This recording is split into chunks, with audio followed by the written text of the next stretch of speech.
Alright everybody, welcome back to the channel, and this time around we're gonna be talking about the Conc-Aura Judgement Paladin that I've been playing in the previous parts, and I've played it in 1.0 cycle as well.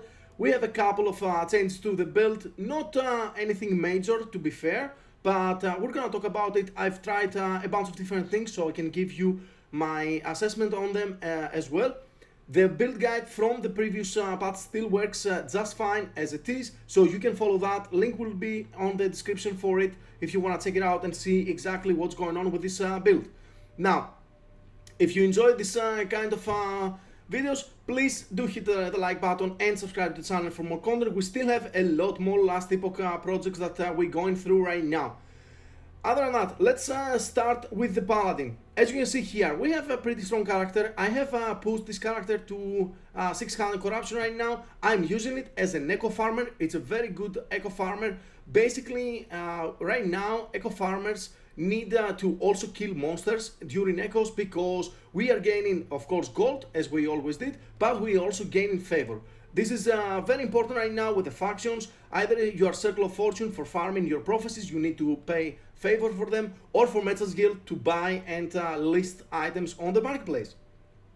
So I've done a testing at 500 corruption with this character. I've been getting about 50,000 favor per hour and 600,000 gold per hour as well. Let's talk about a few things for the build now. First thing we're gonna be talking, we have a change here on the Traversal skill that we've been using. Previously I was going for lance. This time around I'm been using Healing Hands. Healing Hands is pretty alright for it. It has a short cooldown, and with the cooldown recovery rate we're getting to the build, we are dropping it at about 3.3 to 3.5 seconds. Now the passive tree is straightforward. We're getting the chariot here. This is one of the most important nodes though to get. This gives you immunity while you're moving with your healing hands, and that means that you can actually give your recovery a little bit more time to get you back to full health. Right now with the corruption scaling, the damage is much higher than it used to be, so this is very important when you're pushing corruption and when you're doing high corruption bosses. Other than that, we are making it so that it costs 0 mana with those two nodes right here. Extra healing effectiveness. I do convert the damage and making it so that it does fire damage as a spell. We don't do a lot of damage because we are not scaling hit, but there is nothing better to gain anyway. Now, this is still a flexible slot. You can use whatever traversal you want. You can use lance, you can use your Sildras, anything that goes, and you could even spec into rebuke if you don't like healing hands, but that is up to you entirely. There is another possibility that you could go for Sigils of Hope just to get your block, because block right now is extremely important to the build. We do want as much block as we want. Now this time around, because I'm Merchant Guild, I wanted to try rails right, so I managed to find a few of them with 2 LP. I slammed them. I got tier 7 block chance and tier 5 healing effectiveness. This is a very nice shield. I never played with it before on the build, so I thought I'd give it a go. It's a pretty good one. Still, Cradle of the Erased, extremely strong, especially if you hit healing effectiveness or block on the prefix, and there are plenty of suffixes that you can get. And you can also go into another route, Face of the Mountain. This one provides you more block chance per endurance above the cap. We do have plenty of endurance as a Paladin, so if you get a few suffixes on your gear with endurance, you will get a lot more block. Right now I'm sitting at 80%. I'm missing block on one of my rings, but if you want to push even further in corruption, I highly suggest to cap your block chance.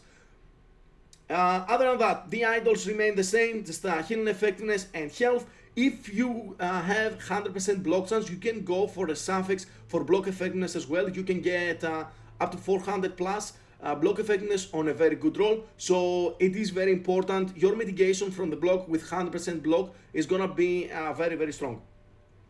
Now, I would highly suggest you go for something like that with the code on an erased. There are plenty of prefixes that you can hit, elemental damage over time, healing effectiveness, And of course, Judgement levels are always a very nice addition to the build. But because we are getting +1 from the code of the erased anyway, and we're getting +1 from Rails Right, with just the +1 that I rolled here, I was pretty fine with my levels. +3 or +4 are what you need for the most part. Other than that, I do use Hands of Judgment, pay no attention to the 4LP. Again, I'm Merchants Guild, I'm in maxing, I'm gonna go for a 4LP when I can. The most important part of this is the two prefixes, attunement and armor mitigation, applying to damage over time. It is very straightforward to find 2LP Hand of Judgment even on Circle of Fortune, and of course you can get other suffixes. I like Hybrid Health and Block Effectiveness. Now, as previously, we are going for a Strong Mind because Stun Avoidance with a new formula that we got for 1.0 is actually much better, especially when you start pushing a little bit of nice health pool. It increases with your health pool, and also because we're getting a fat stun avoidance from Strong Mind based on our mana pool, that means that we don't get stunned as we have been previously on the build. You might have heard me that previously when I was casting my Judgement and Volatile Reversal combo, I was getting stunned mid-combo and that would interrupt you, you would be out of mana. It has never happened right now to me on the build. So stun avoidance definitely works, definitely much better, and a huge improvement to the build. Because I'm not using Lance, we are using the kill threshold, so on some bosses you can swap into a last laugh if you want. This one has up to 25% kill threshold, so once the boss is at 25%, you just swap into it and you cast, you hit them with a Judgement and you kill them instantly. Now, let's get into the gameplay a little bit, and I'm gonna show you. As you can see, we are 600 corruption here on Blood, Frost and Death. I've pushed over 500 corruption on the Spirits of Fire as well. Spirits of Fire is a very dangerous zone right now, just so you know, but it was pretty alright. Blood, Frost and Death is a much easier zone if you wanna push for corruption.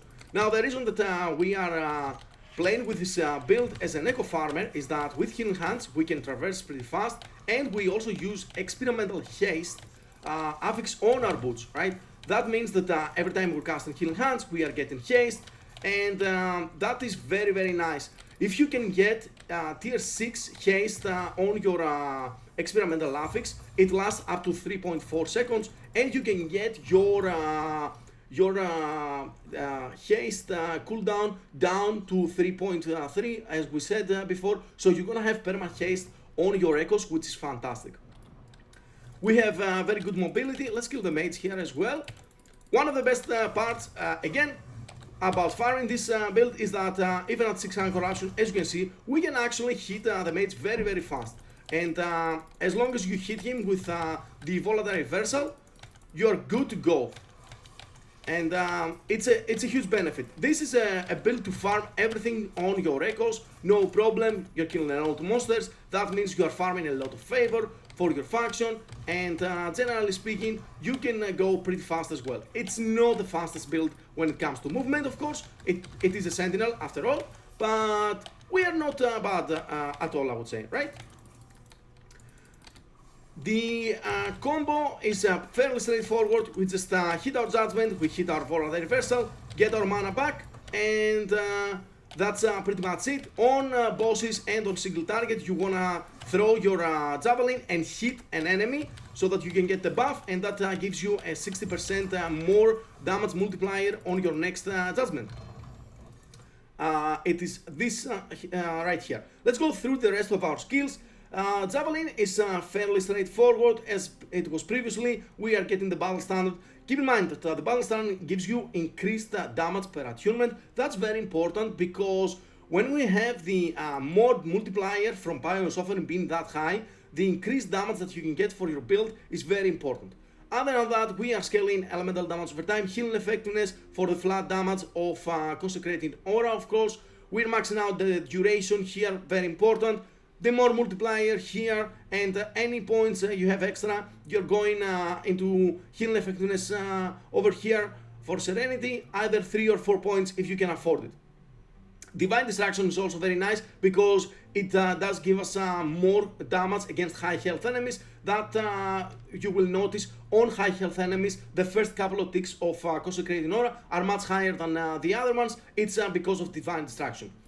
Other than that, Holy Aura, pretty standard. We are getting the Endurance. Since I have an extra point that I don't have a lot of things to put in, I'm also doing the slow when you activate it. It's a little bit of a bonus, nothing too insane. And other than that, healing effectiveness, we're getting the cleanse and the poison resistance, fire damage, fire penetration. Volatile Reversal, pretty standard. Do not take this note on this build, you will break the build. We want Volatile Reversal to restore our mana.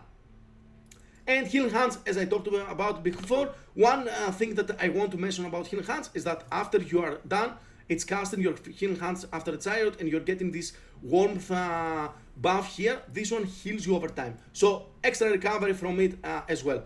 We have about 1000 healing effectiveness. You can get even more. We have very good armor, and one big change this patch as well was the new Sentinel bases. That means that we have more armor and more armor mitigation applying to damage over time from the Champion Regalia body armor.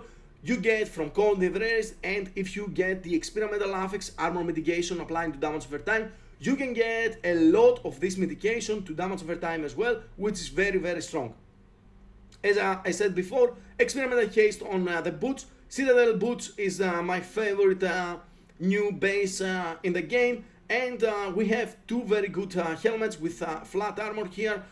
The Terror Crown is one of them, and you can also use the Great Helmet because they both have very high armor. This one also gives a little bit vitality. I would prefer this one honestly, but I haven't managed to craft one that I like.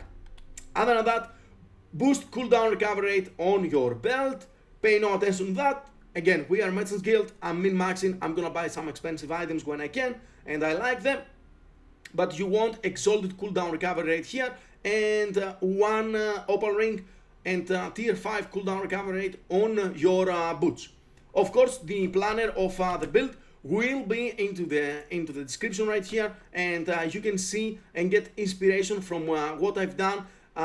Let's talk real quick about the passives. I'm maxing out vitality here. This one is a little bit of a flexible node. You can take those points and put them everywhere else that you would like. You can get more attunement from dedication. You can go for prayer and get more healing effectiveness and damage from it as well, because you will be healing yourself always.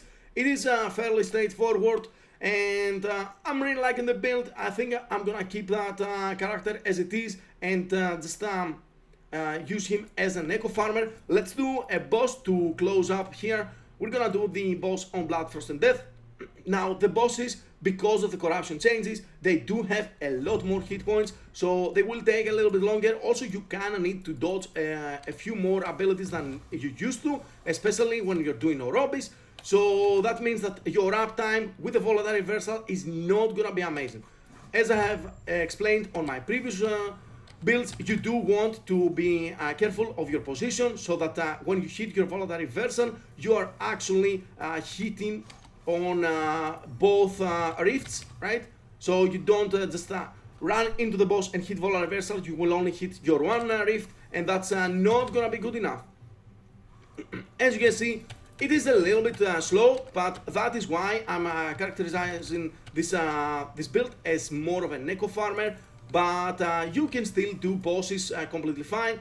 I'm planning on pushing a little bit further corruption as well, if I can, with this build, just to test out limits. But 6 cannon corruption is a fantastic corruption to farm. Keep in mind that your banner also gives you more recovery per second, so it is very, very good if you wanna do that, right? Now we can swap into Last Laugh and we kill the boss. This is how you do it if you want to use the kill threshold. I'm not using it very often, but it is up to you and whatever you wanna do about it. That's it for the build. I hope that you enjoy Conc-Aura as much as I do. I'm loving the playstyle. It's very, very chill. You can farm a lot of hours and get good results out of it. I will catch you on the next one, guys. Thank you very much and bye.